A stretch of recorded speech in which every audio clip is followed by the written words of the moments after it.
welcome to another episode of Legion Elite Motorsports. I'm your host, Isaiah. And today we're going to continue with our Starquest help on the yellow Starquest. So let's dive in. Let's see what we got today.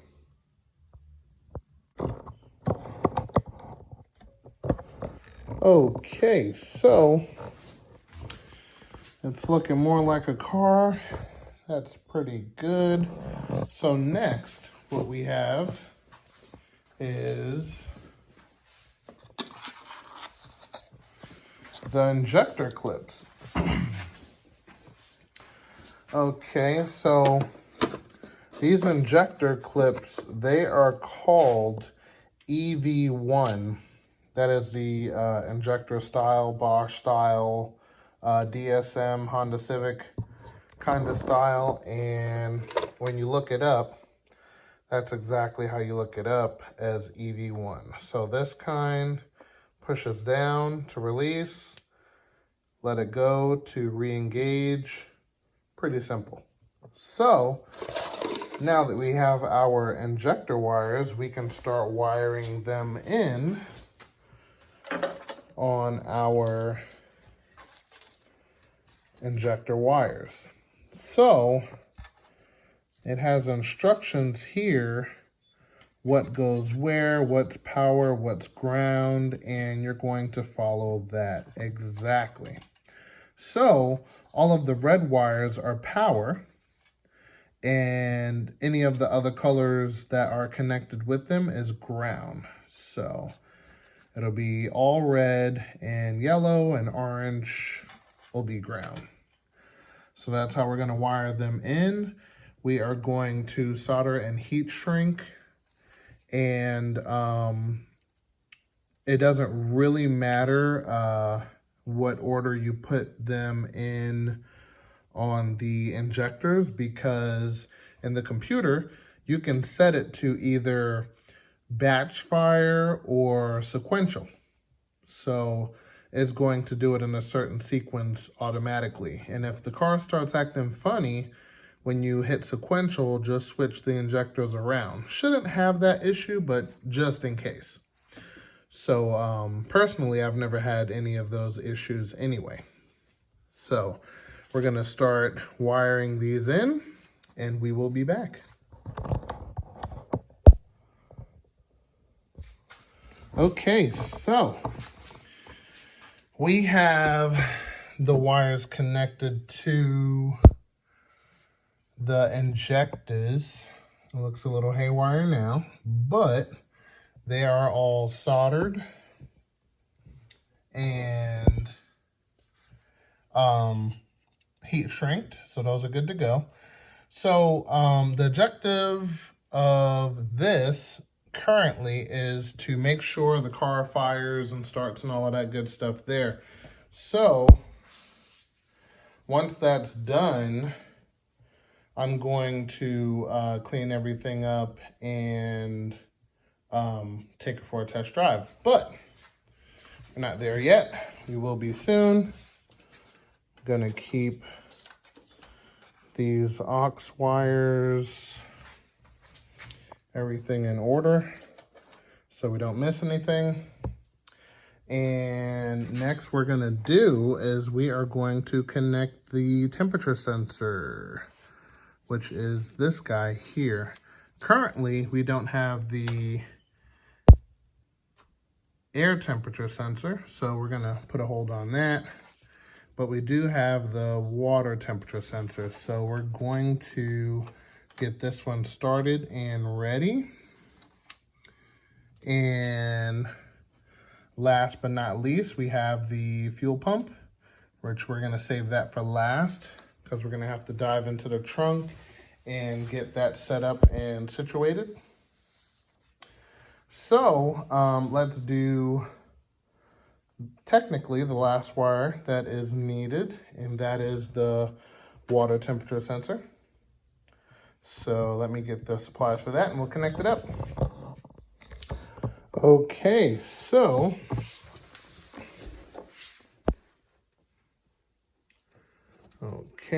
as it states here, Brown is ground. Sorry, let me clear that up. There we go.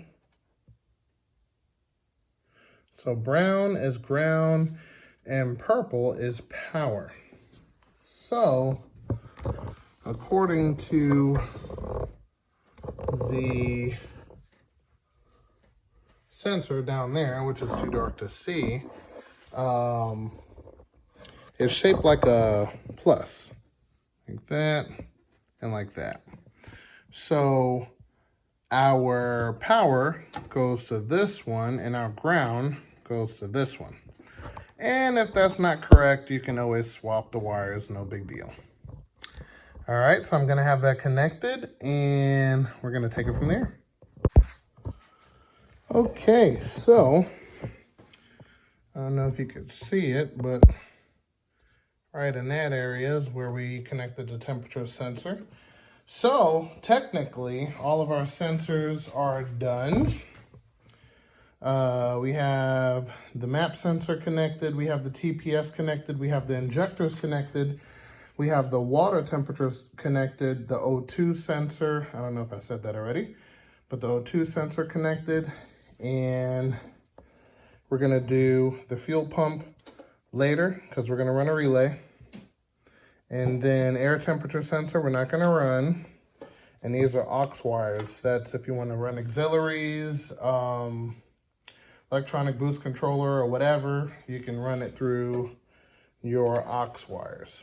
So anyway, so now that that's done, I would like to move to the trunk and actually get that battery set up and ready. And we are going to not test fire, but prime the fuel to make sure we don't have any leaks, and then we'll take it from there. But before we head back there, let me connect this air conditioning belt first. So yeah, I'll definitely connect that, and then we'll take it from there. Okay. And presto, we have an AC belt. All right, tensioner right there, sync belt right there, goes over everything like so.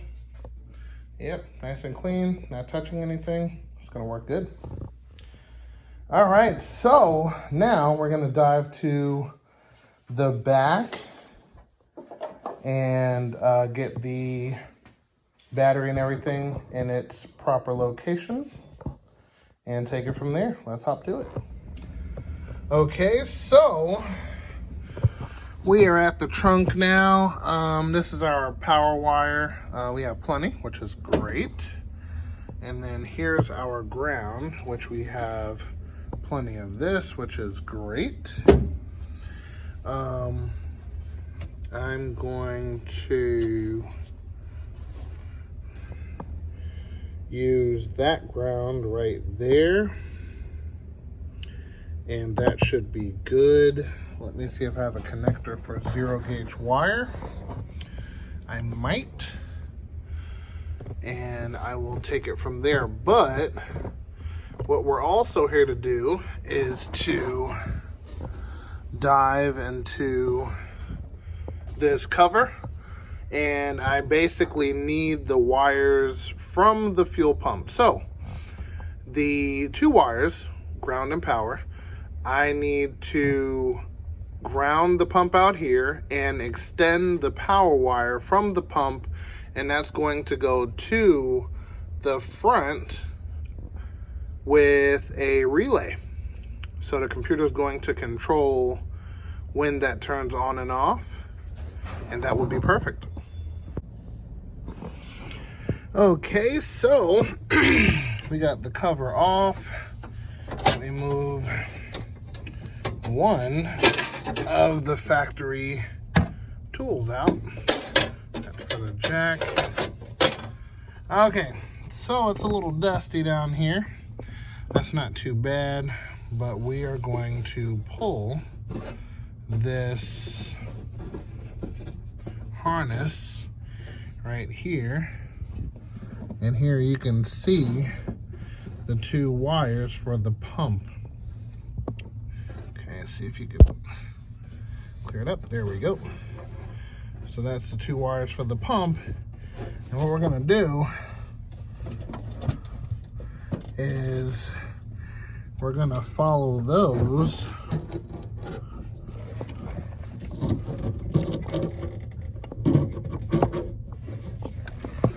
to make sure we're grabbing the right ones. Okay, so it is this wire here, that's the power, and then this one with the red stripe right beneath it is the ground.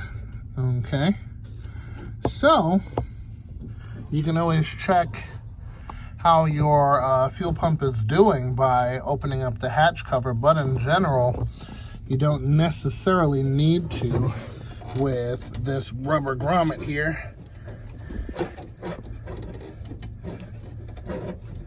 So that's going to be perfect. This is plenty of room to run our ground for the pump, which we can run anywhere. There's plenty of grounds around here. And we're going to cut those two and get it running. So let me put this back.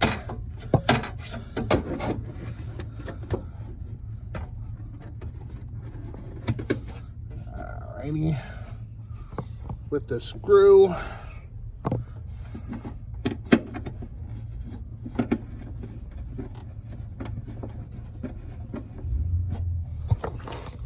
There we go.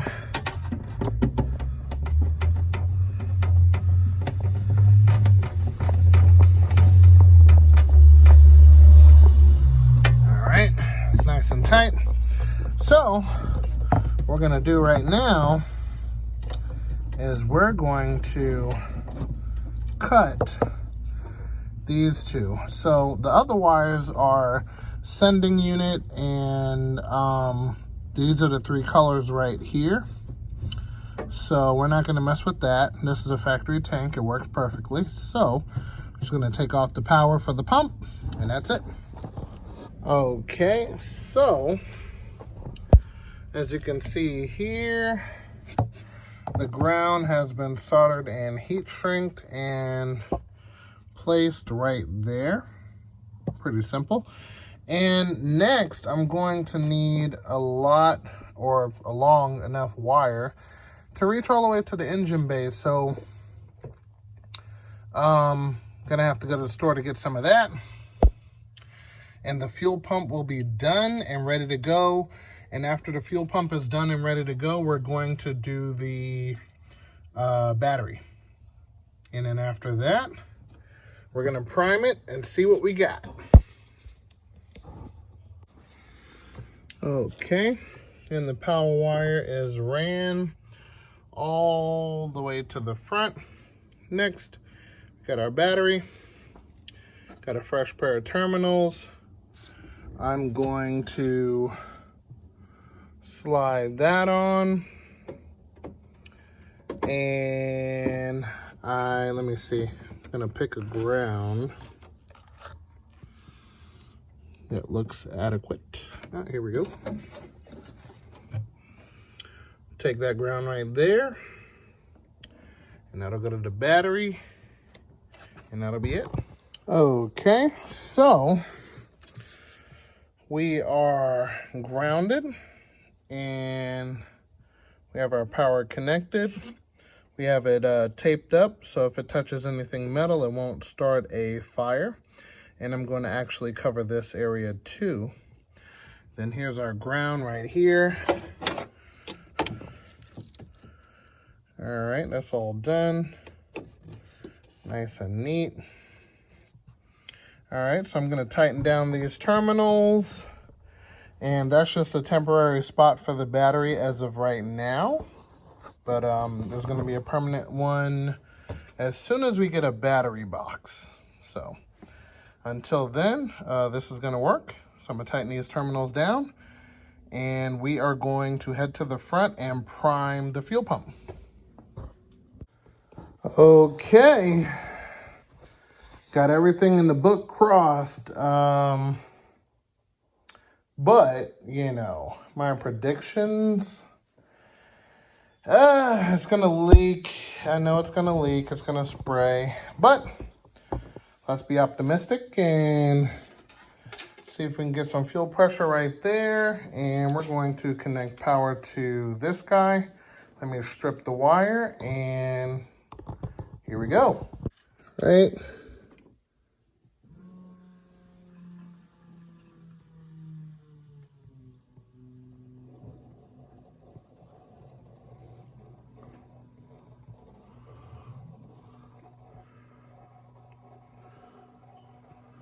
Oh, wow. We got a little leak over there. All right.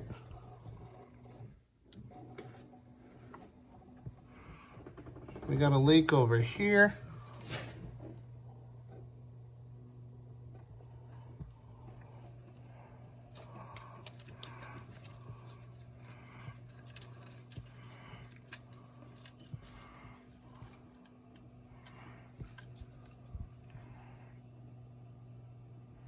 Not as bad as I thought, but at least it didn't spray, so that's pretty good.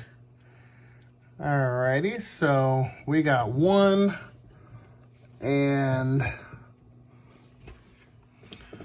seems like it's coming from here. Another leak there, and we are at almost 40 psi of fuel pressure. That's pretty good. Okay, so I'm going to tell you what I did as the fuel pump runs. Alrighty. Alright, that's almost 40 pounds. Alright, so what I did was I tightened up this one, put a little bit of Teflon tape there. Then on the back one, back here, I had to take this one off a couple times, Teflon tape this, because the threads were sideways, so they're not quite even. So I redone this one with Teflon tape, the piece below it with Teflon tape, reclamped everything, and now we have no leaking scenario. So I'm excited about that, and hey, I think we might be able to get this thing started. I hope you guys enjoyed today's episode. I hope you're excited. This pimple's about to come to a head, and hopefully we'll be able to get this thing started and running and doing turbo things soon. So I'll see you guys next episode. Make sure you subscribe, hit that bell icon, and I'll see you next episode.